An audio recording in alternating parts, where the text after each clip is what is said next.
10 बजे से लेकर 11 बजे के बीच में उपस्थित हूं आप सबके सामने। आज जिनकी कुंडली लेकर के आया हूं इनका नाम है अंशुल और ये कुंडली आई है बुलंदशहर उत्तर प्रदेश से। शुरू करते हैं आज का कार्यक्रम। कहीं नहीं जाना है, बिल्कुल बन के रहिएगा।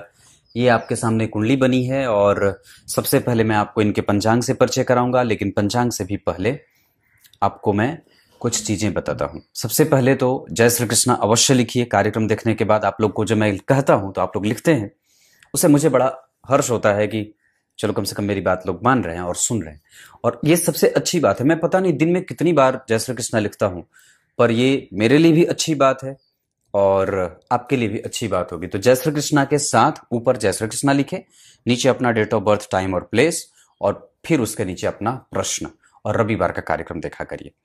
इसके साथ और भी पसंद का बटन जरूर दबा दीजिए, जरूर दबा दीजिए। हाँ, क्योंकि इतने भी खराब मेरे कार्यक्रम नहीं होते कि आप उसे ना दबाएं। शुरू करते हैं। इनकी कुंडली पहले यहां बता दूं, कन्या लग्न की कुंडली बनी है। लग्न 18 डिग्री 50 कला का, ये बहुत अच्छा और उच्चतम स्तर का लग्न होगा। और हस्त नक्षत्र का लग्न बना है, जिसके अधिपति चंद्रमा इस कुंडली में अपने कारक क्षेत्र में धनु राशि का निर्माण कर रहे हैं, मूल नक्षत्र में बैठे हैं।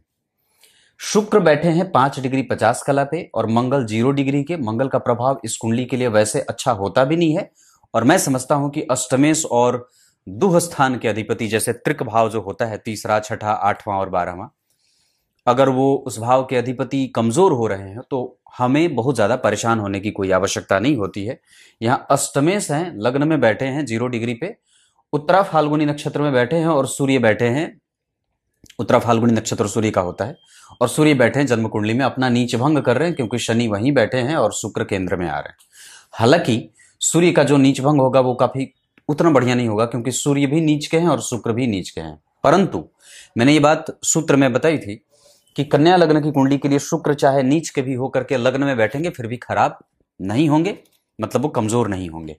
तो ये मंगल की बात रही। मंगल थोड़े कमजोर हैं, शुक्र अभी अवस्थागत कमजोर हो रहे हैं। हालांकि इस कुंडली के लिए केंद्र में बैठना ही बहुत सारी चीजें जातक को देने वाला होगा।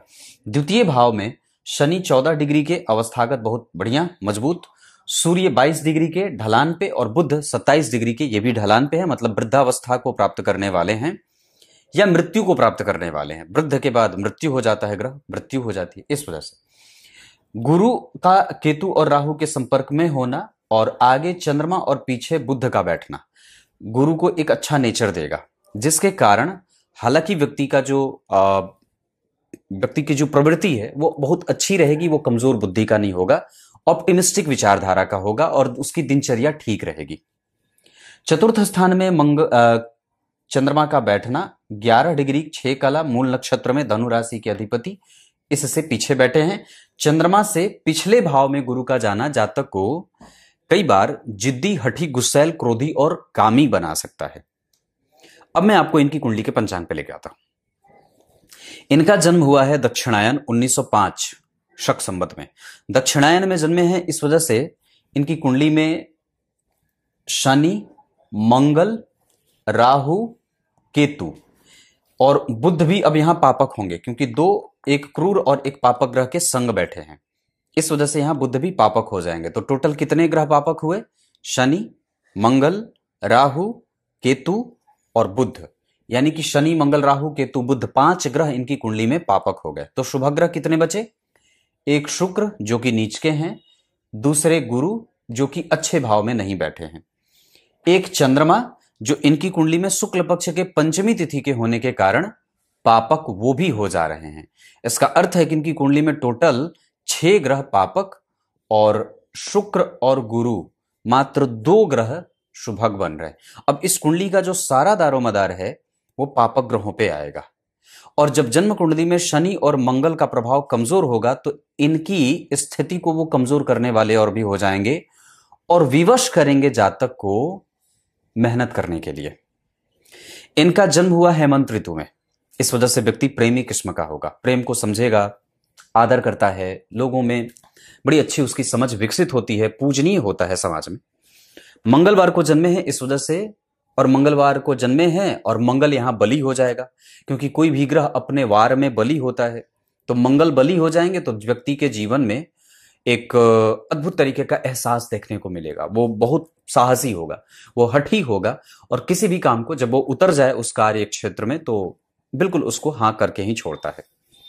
शुक्ल पक्ष में जन्मे हैं, इस वजह से मृदुभाषी होंगे, न्याय प्रिय बोलेंगे पर कड़वा बोल सकते हैं। मृदुभाषी होगा, चाहेगा नहीं कि मैं किसी को कठोर बोलूं, पर ऐसा हो सकता है क्योंकि द्वितीय भाव में शनि और सूर्य जैसे ग्रह के साथ बुध भी वाणी भाव में बैठे हैं, इस वजह से चपलता थोड़ी रहेगी। वो गीली चुटकी में नमक पकड़ने वाला काम करेगा। उसको पता नहीं चलेगा कि वो किसी के साथ भी कैसा व्यवहार करने वाला है, बस तात्क्षणिक उसके व्यवहारों में वो चीजें दिख जाती।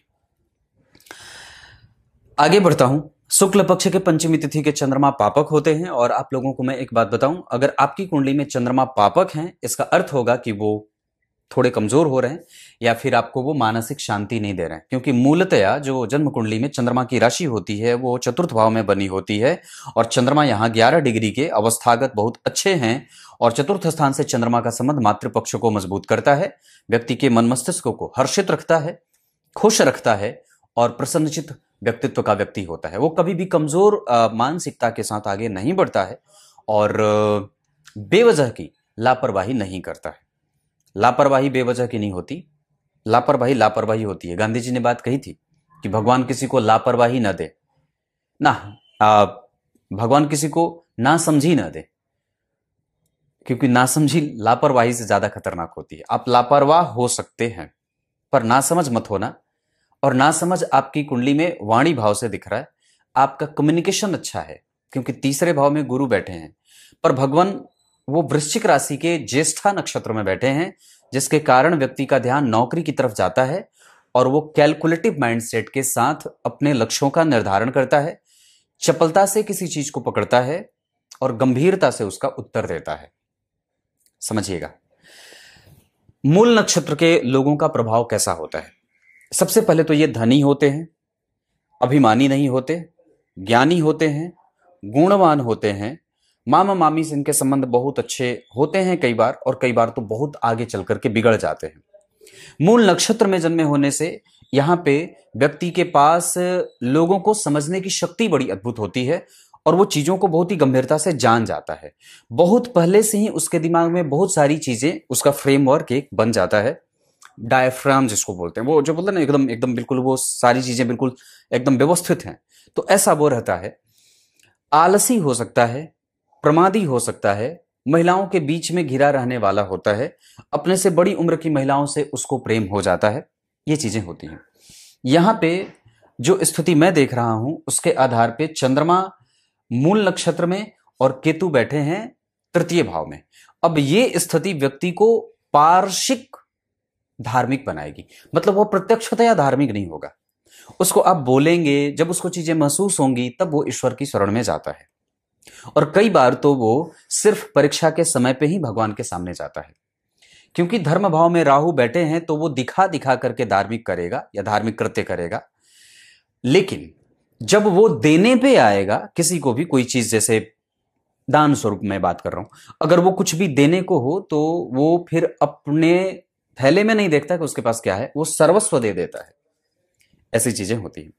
राहु का प्रभाव लग्न पे शुक्र और मंगल दोनों को प्रभावित करेगा, जिसके कारण व्यक्ति के भाग्य के सुख में कमजोरी हो सकती है, और कई बार मंगल पे दृष्टि जाने के कारण व्यक्ति के दिमाग में बेवजह की बातें चलती हैं, और वो बेवजह का पराक्रम भी करता है। पढ़ना कुछ और है, पढ़ कुछ और रहा है। एस्टैब्लिशमेंट कमजोर होती है, और अव्यवस्था भी जीवन में समा जाती है। अब इनकी कुंडली में मैं भावों का संबंध बताता हूं, अभी पंचांग को यहीं रोकता हूं। लग्न के अधिपति का धन में जाना, ये धनी योग होगा। धन के अधिपति का लग्न में आना, ये धनी योग होगा। लाभ के अधिपति का चतुर्थ में आना, ये धनी योग होगा। पंचम के अधिपति का धन में उच्च का होना संतति से और व्यक्ति के एजुकेशन से, और साथ ही साथ उसको गंभीर धन कमाने से लाभ देगा। सप्तम भाव के अधिपति का सप्तम को देखना दाम्पत्य को ठीक रखेगा, और साथ ही साथ उसके रूटीन को बिल्कुल ही सटीक रखेगा। मंगल के संग शुक्र बैठे हैं। मंगल कौन है? अष्टम भाव के अधिपति। शुक्र कौन है? धन भाव के अधिपति। मैं धन और शुक्र का क्यों अष्टम को कर रहा हूं? क्योंकि मंगल की मूल त्रिकोण राशि ये है, कोई भी ग्रह अपने मूल त्रिकोण राशि का फल पहले करता है। और दरअसल इसके पीछे भी मैंने 3 सिद्धांत बताए थे कि लग्न से गिनने पर जो राशि पहले आती है ग्रह पहले उसका फल करता है। मतलब मंगल की वृश्चिक राशि लग्न से गिनने पर पहले आ रही है, इस वजह से मंगल लग्न में बैठे होने के कारण पराक्रम का फल पहले करेंगे। और यहां पे वो अष्टमेश होकर के ज्यादा बैठेंगे क्योंकि वो उनकी मूल त्रिकोण राशि है, तो ग्रह मूल त्रिकोण राशि का फल पहले करता है। ये दूसरा सिद्धांत है कि कैसा करेगा। तो यहां पे दरअसल अब यहां पे बात आती है, तो मैं धन योग गिना रहा था, तो भाग्य भाव के अधिपति का जन्म कुंडली में लग्न में आना ये भाग्यशाली योग होगा। सप्तम भाव के अधिपति का सप्तम को देखना और अष्टम भाव के साथ साथ तृतीय भाव के अधिपति का लग्न में बैठ करके सप्तम को देखना, लग्न में बैठ करके चतुर्थ को देखना, लग्न में बैठ करके अष्टम को देखना आयु दे पर रुग्णता भी दे, पर व्यक्ति को संभल करके जीवन जीने का उपदेश भी देते हैं। चतुर्थ स्थान में मंगल की दृष्टि जो कि धनु राशि पे है और मंगल से गुरु का संबंध तृतीय एकादश में का है, इस वजह से दशाएं इन दोनों ग्रहों की अच्छी जाएंगी एक दूसरे की दशा में। मतलब गुरु में मंगल, मंगल में गुरु। मंगल ने चंद्रमा को देखा है और चंद्रमा से बुध का संबंध तृतीय एकादश में का है, इस वजह से व्यक्ति की डिसीजन मेकिंग कैपेसिटी अच्छी होगी। पर चंद्रमा के ऊपर मंगल की दृष्टि और मंगल के साथ शुक्र का जाना व्यक्ति को लालची और इंद्रियों पे अपना वश न प्राप्त करने वाला बना देते हैं, वो जितेंद्रिय नहीं हो पाता है। और चूंकि चंद्रमा के ऊपर मंगल का प्रभाव है, इस वजह से व्यक्ति सुंदर लेपित होगा, सुंदरता के पीछे भागने वाला, जल्दी ही किसी बात में निर्णय लेने वाला और सुनाने वाला, एग्रेसिव माइंडसेट के साथ निर्णय लेने में बिल्कुल सटीक और सुंदर व्यक्तित्व का होता है।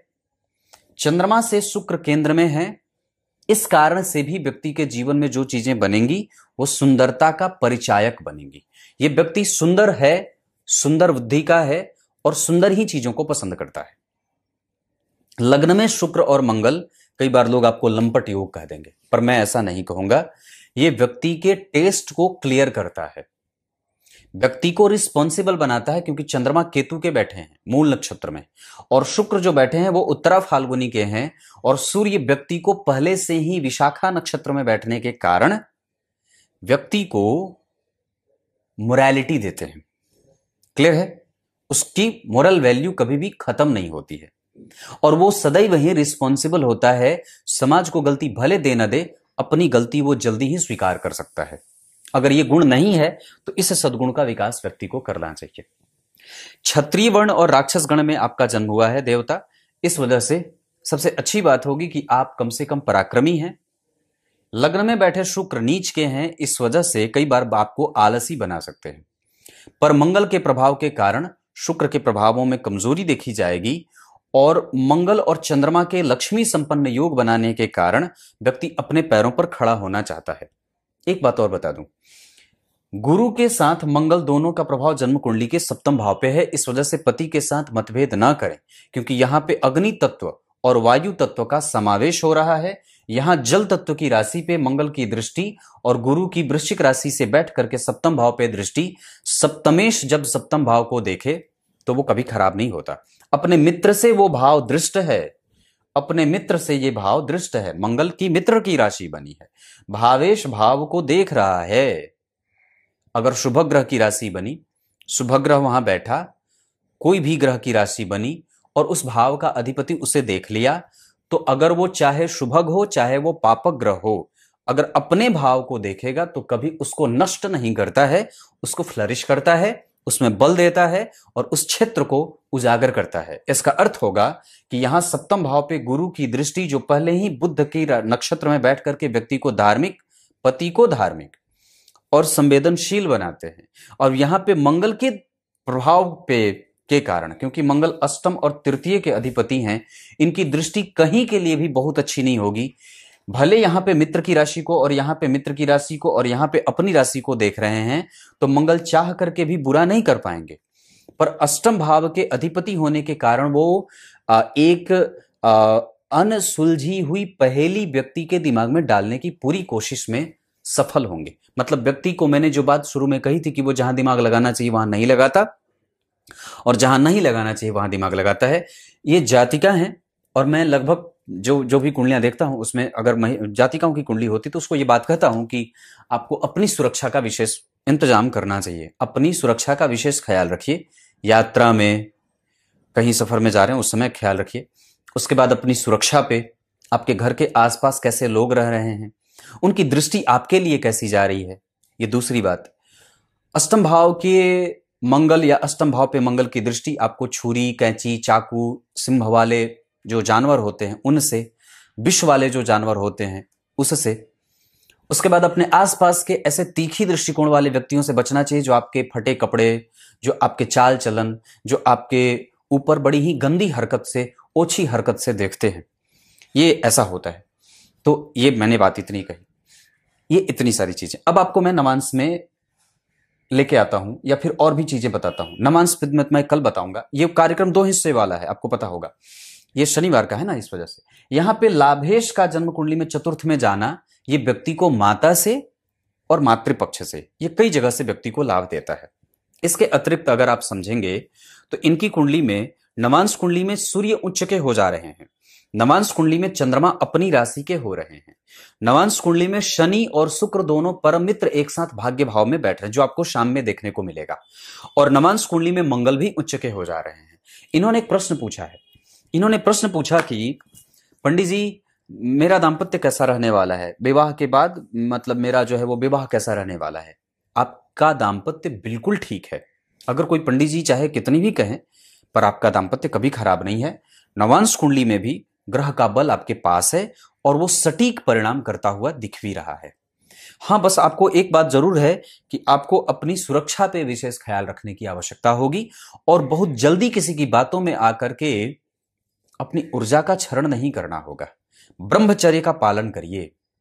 अपने आप को और भी ज्यादा, अपने जो इंद्रियां होती हैं, चाहे जिह्वा हो, चाहे आंख हो, चाहे वो कान हो, त्वचा हो, जो भी हो, जो आपको मैं बता रहा हूं, जो पंच इंद्रियां होती हैं, ज्ञान इंद्री, 5 कर्म इंद्री, 5 ज्ञान इंद्री, तो इनमें से आपको सबसे ज्यादा नियंत्रण अपने ज्ञान इंद्रियों पे करनी है, जिनसे हमें ज्ञान होता है, जो अंतर चक्षु का विकास करती है। आंतरिक चक्षु जिससे खुलती हैं और वो हमें वस्तुतः हमारे आंतरिक उत्थान के लिए जानी जाती है ना।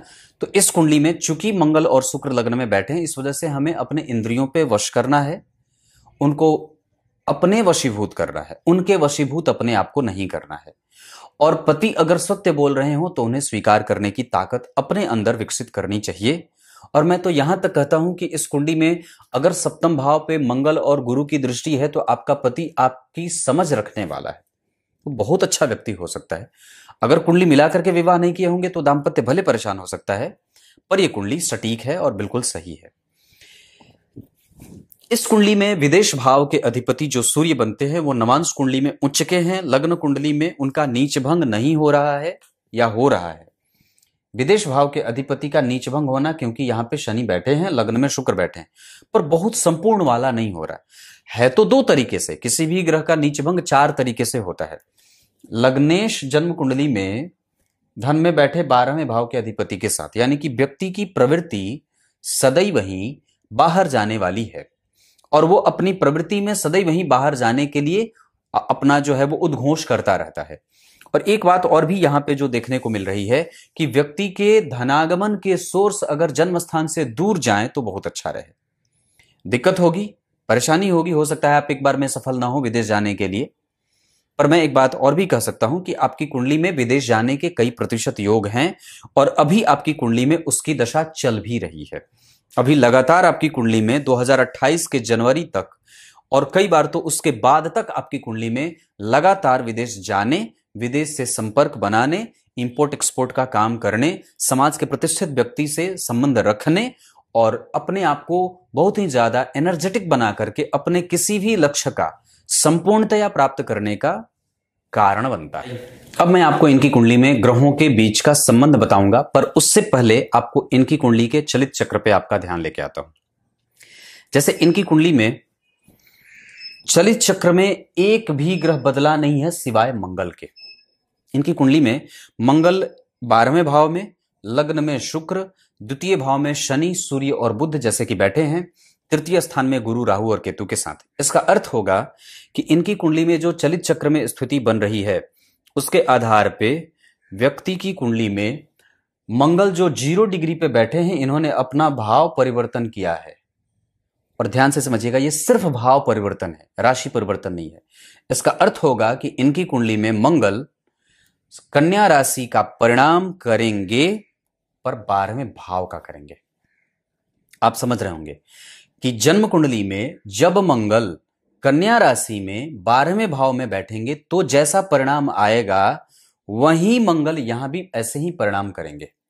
ठीक है, मतलब यहां पे मंगल का जो प्रभाव होगा वो लग्न में कन्या राशि का ना बन के 60% तक इस मंगल का परिणाम 12वें भाव का कन्या राशि का मिलेगा।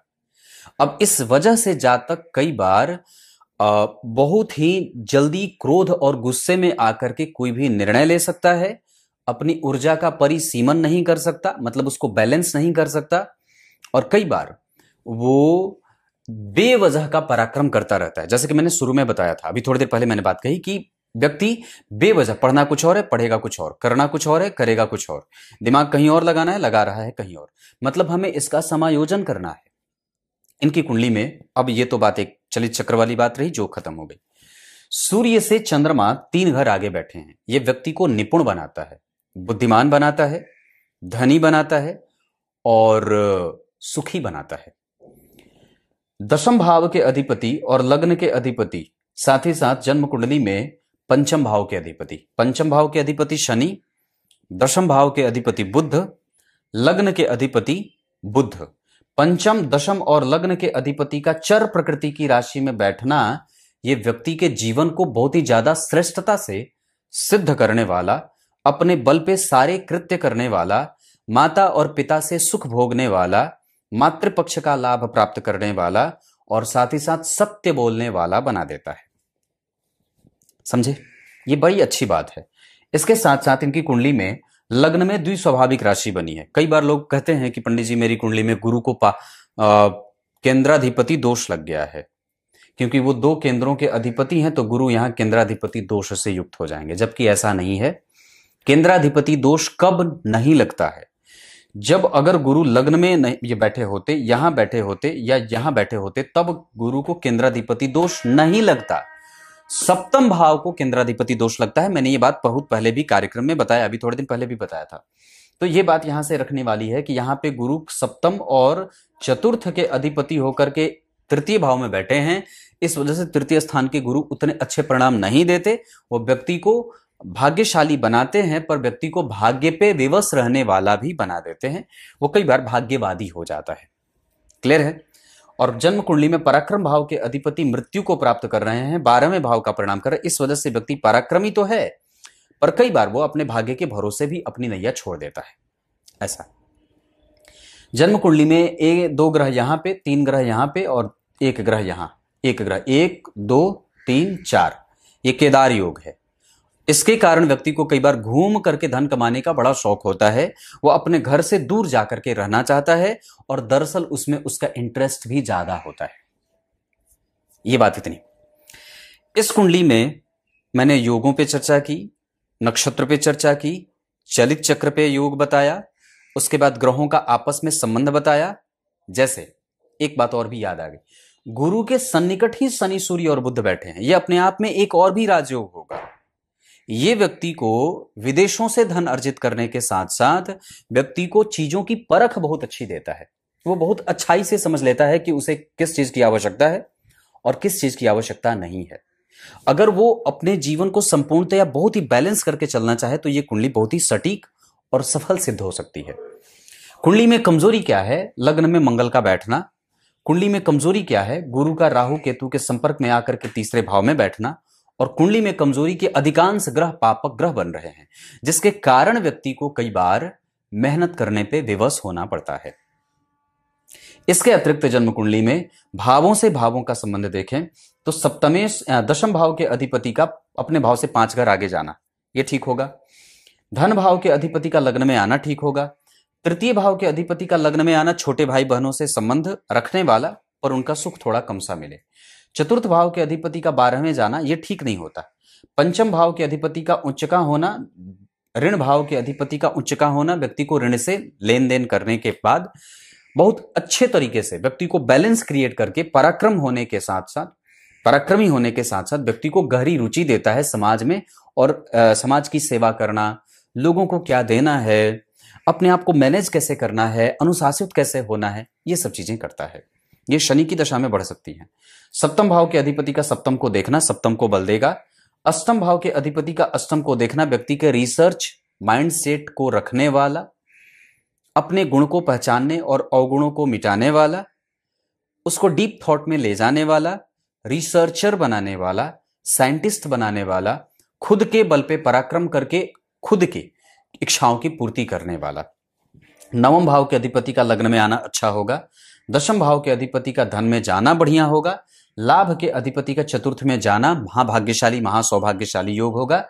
12वें के अधिपति का धन में जाना ठीक नहीं होगा। इस कुंडली में शनि, सूर्य और बुध की दशा के साथ साथ राहु, शनि, बुध और सूर्य की दशाओं में कमजोरी दिख रही है। इसके साथ साथ गुरु राहु केतु के संपर्क में है। इस वजह से व्यक्ति कभी कभी आसानी से अपनी आशावादी प्रवृत्ति को छोड़ देता है और बेवजह की बातों में अपना दिमाग नुकसान करता है। 54वें वर्ष के बाद जो बीमारी होगी वो कभी खत्म होने का नाम नहीं लेगी। इस कुंडली में भाग्य भाव के अधिपति शुक्र हैं, लग्न में बैठे हैं। बुध के कारण और शुक्र के कारण इस महादशा में, मतलब बुध और शुक्र के अंतर में भी व्यक्ति का भाग्योदय और व्यक्ति के जीवन में बहुत अच्छे लाभ के योग बनेंगे। इस कुंडली के लिए कारक ग्रह के रूप में शनि और जन्म कुंडली में कन्या लग्न की कुंडली के लिए गुरु और साथ ही साथ शुक्र अच्छे होते हैं। बुध इस कुंडली के लिए दशम और लग्न के अधिपति होकर के महत्वपूर्ण ग्रह के रूप में जाने जाते हैं। चतुर्थ और सप्तम के रूप में मार्केश होने के साथ साथ गुरु राहु केतु के संपर्क में है। इस वजह से गुरु की दशा कभी कभी परेशान करेगी, पर केंद्राधिपति दोष नहीं लगेगा। पंचम के साथ साथ छठवें भाव के अधिपति लग्नेश के परम मित्र होकर के मित्रावस्था में बैठे हैं बुध के संग। इस वजह से पंचम भाव और छठवें भाव के अधिपति होकर के शनि की दशा व्यक्ति को थोड़ी बहुत रगड़ के साथ नौकरी आदि में लाभ देने के साथ साथ किसी भी देश की सरकार से संबंध अच्छा बनाने के साथ साथ पिता और पुत्र के संबंधों को मजबूती देने के साथ साथ पति के संबंधों को ठीक रखने के साथ साथ शनि की दशा अच्छी जाएगी। इस कुंडली में सबसे कमजोर मंगल होते हैं और सबसे अच्छे शुक्र, सबसे अच्छे बुध और चौथे नंबर पे गुरु की बारी आती है। सबसे अच्छे शुक्र, दूसरे नंबर पे बुध, तीसरे नंबर पे शनि, चौथे नंबर पे गुरु, पांचवें नंबर पे मंगल आएंगे और राहु और केतु का तो प्रभाव आप देख ही रहे हैं। इस कुंडली के लिए राहु खराब नहीं है, क्योंकि जिस राशि में बैठे हैं उस राशि का अधिपति शुक्र लग्न में बैठा है और जिस नक्षत्र में बैठे उस नक्षत्र का अधिपति अपने कारक क्षेत्र में बैठा है। इस वजह से इस कुंडली के लिए राहु की दशा भी खराब नहीं जाएगी।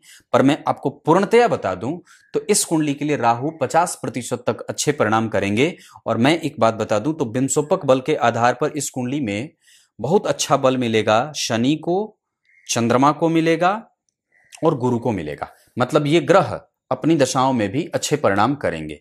एक बात और बताता हूं, चतुर्थ स्थान से चंद्रमा का संबंध बनाना ही व्यक्ति को बहुत ही ज्यादा उत्कृष्ट मानसिकता के साथ अच्छी निद्रा प्राप्त करने वाला, अपने जन्म स्थान से और अपने मूल जन्म स्थान से कभी भी उसका संबंध खत्म नहीं होता, लेकिन उसका इंटरेस्ट बाहर में ज्यादा रहेगा, क्योंकि धन भाव में 12वें भाव के अधिपति उसके दिमाग में सदैव ही विदेश विदेश घूमता रहता है। इतनी सारी चीजें इस कुंडली में नक्षत्रों पे चर्चा करूंगा। तो इस कुंडली के लिए नक्षत्र में मूल तो नहीं कहूंगा, रोहिणी बहुत अच्छा है, उत्तरा, फाल्गुनी, हस्त, विशाखा, भरणी और पुष्य, ये नक्षत्र किसी भी काम को करने के लिए अच्छे होंगे। दिशा धन कमाने के लिए अगर आप चाहें तो उत्तर दिशा की तरफ जा सकते हैं। मैत्री कभी भी कर सकते हैं मकर, वृषभ और कर्क वालों के साथ। शत्रुता कभी भी ना करें मेष, सिंह और धनु वालों के साथ। इस कुंडली के लिए दिशा उत्तर सदैव बढ़िया रहे। अंक इस कुंडली के लिए सदैव 7 अच्छा रहे। और इस कुंडली के लिए नक्षत्र, दिन, वार आदि आदि बता दिया। 2028 तक अभी आपकी कुंडली में अच्छी दशा नहीं चल रही है। इस वजह से सावधान रहें, अपने आप को सजा करके रखें और बुरी नजर से बचाएं। बहुत ज्यादा एडवेंचर करने की कोई आवश्यकता नहीं है। बेवजह की चिंता इस कुंडली में सूर्य और शनि दे रहे हैं। गुरु तीसरे भाव में है। अपने आप को और भी ज्यादा शांत करिए, गंभीर होइए और जल्दबाजीपन की प्रवृत्ति से बाज आइए। पिता और माता का सुख इस कुंडली में बिल्कुल ठीक है। घबराने की कोई आवश्यकता नहीं है। पिता अनुशासित हैं और पिता का सुख और माता का सुख इस कुंडली में कमजोर नहीं है। पति सुंदर व्यक्तित्व का है। अगर कुंडली मिलाकर के विवाह नहीं किए होंगे तब गड़बड़ी हो सकती है। इस कुंडली में अगर विवाह किया है तो सिंह राशि, मीन राशि, कन्या राशि, धनु राशि और कर्क राशि से विवाह किया जा सकता है या इन्हीं लग्नों से विवाह किया जा सकता है। क्लियर है? तब तक के लिए बहुत बहुत नमस्कार।